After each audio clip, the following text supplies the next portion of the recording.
बर्खास्त किए गए बीएड सहायक शिक्षक पिछले 113 दिन से एडजस्टमेंट की मांग को लेकर आंदोलन कर रहे हैं। शनिवार की रात अपनी बात सरकार तक पहुंचाने के लिए शिक्षकों ने अंगारों पर चलकर प्रदर्शन किया। शिक्षकों ने कहा कि सरकार सेवा सुरक्षा दे या हमें इच्छा मृत्यु दे दे। इस दौरान महिला टीचर्स ने कहा कि जैसे सतयुग में अपनी सत्यता को सिद्ध करने के लिए माता सीता को अग्नि परीक्षा देनी पड़ी थी, वैसे ही आज हमें भी अंगारों पर चलकर अग्नि परीक्षा देनी पड़ रही है। शिक्षक अपने हाथों में तख्ती लेकर चल रहे थे जिसमें लिखा था कि सरकार हम निर्दोष शिक्षकों की गलती बताएं। महिला टीचर्स ने कहा कि 113 दिनों से हम संघर्ष कर रहे हैं, लेकिन सरकार का कोई भी प्रतिनिधि हमारी सुध नहीं लेने आया। कमेटी के नाम पर हमें ठगा जा रहा है। इस प्रदर्शन के जरिए हम सरकार को बताना चाहते हैं कि हम कितने तकलीफ में हैं। अंगारों पर चलकर हमारे पैर उतने नहीं जले जितना सरकार की उदासीनता से जल रहे हैं। अंगारों पर चलकर हमने माता रानी को मनाने की कोशिश की है और मन्नत मांगी है कि माता की कृपा हो जाए, सरकार को सद्बुद्धि दे और सरकार जल्द से जल्द हमारे समायोजन का निर्णय ले। एक महिला शिक्षिका ने कहा कि हमारी स्थिति ऐसी हो गई है कि अब हम कभी भी गलत कदम उठा सकते हैं। 113 दिन से घर से बाहर रहकर हम धरना स्थल में प्रदर्शन कर रहे हैं। सरकार हमारी मांगों को लेकर अब तक फैसला नहीं ले पाई है।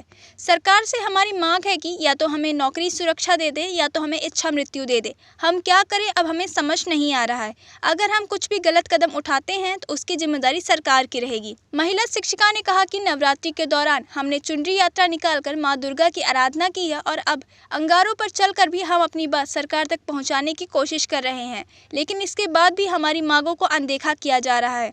प्रदर्शन कर रहे शिक्षकों ने कहा कि 3 जनवरी 2025 को मुख्य सचिव की अध्यक्षता में बनाई गई समिति की दूसरी बैठक 4 अप्रैल को प्रस्तावित की गई थी, जिसमें समायोजन को लेकर निर्णय लिए जाने थे, लेकिन अभी तक हमें इस बैठक की भी जानकारी नहीं है। बर्खास्त शिक्षकों ने कहा कि बैठक में क्या निर्णय लिया गया, शासन या समिति से अब तक कोई भी आधिकारिक सूचना या आदेश हमें नहीं मिला है। हमें उम्मीद है कि सरकार मांगों पर जल्द से जल्द विचार करेगी। 14 दिसंबर को अंबिकापुर से रायपुर तक पैदल अनुनय यात्रा शुरू की गई थी। रायपुर पहुंचने के बाद 19 दिसंबर से यात्रा धरने में बदल गई। इस दौरान शिक्षकों ने सरकार और जनप्रतिनिधियों को अपनी पीड़ा सुनाने के लिए पत्र भी भेजे। धरना प्रदर्शन शुरू होने के बाद शिक्षकों ने धरना स्थल पर ही ब्लड डोनेशन कैंप भी लगवाया। 26 दिसंबर को आंदोलन में बैठे सहायक शिक्षकों ने अपनी मांगों की तरफ सरकार का ध्यान खींचने के लिए सामूहिक मुंडन कराया। पुरुषों के साथ साथ महिला टीचर्स ने भी अपने बाल कटवाए। उन्होंने कहा कि ये केवल बालों का त्याग नहीं है, बल्कि उनके भविष्य की पीड़ा और न्याय की आवाज है। आंदोलन पर बैठे शिक्षकों ने मुंडन के बाद यज्ञ और हवन करके प्रदर्शन किया। कहा कि अगर हमारी मांगे नहीं मानी गई तो आगे सांकेतिक सामूहिक जल समाधि लेने को मजबूर होंगे। आदिवासी महिला शिक्षिकाओं ने वित्त मंत्री ओपी चौधरी से मुलाकात की कोशिश की, लेकिन सफलता नहीं मिली। 2 घंटे तक बंगले के सामने मुलाकात के लिए डटे रहे। 30 दिसंबर को पूर्व प्रधानमंत्री अटल बिहारी वाजपेयी की तस्वीर लेकर जल सत्याग्रह किया गया। प्रदर्शनकारियों ने कहा कि वे अपनी मांगों को लेकर अटल है।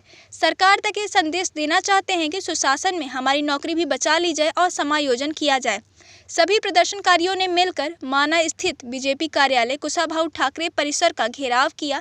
यहां प्रदर्शनकारियों को पुलिस ने गिरफ्तार कर लिया। शिक्षकों का यह संघर्ष सिर्फ रोजगार का नहीं, बल्कि आत्मसम्मान, अस्तित्व और इंसाफ का सवाल बन चुका है।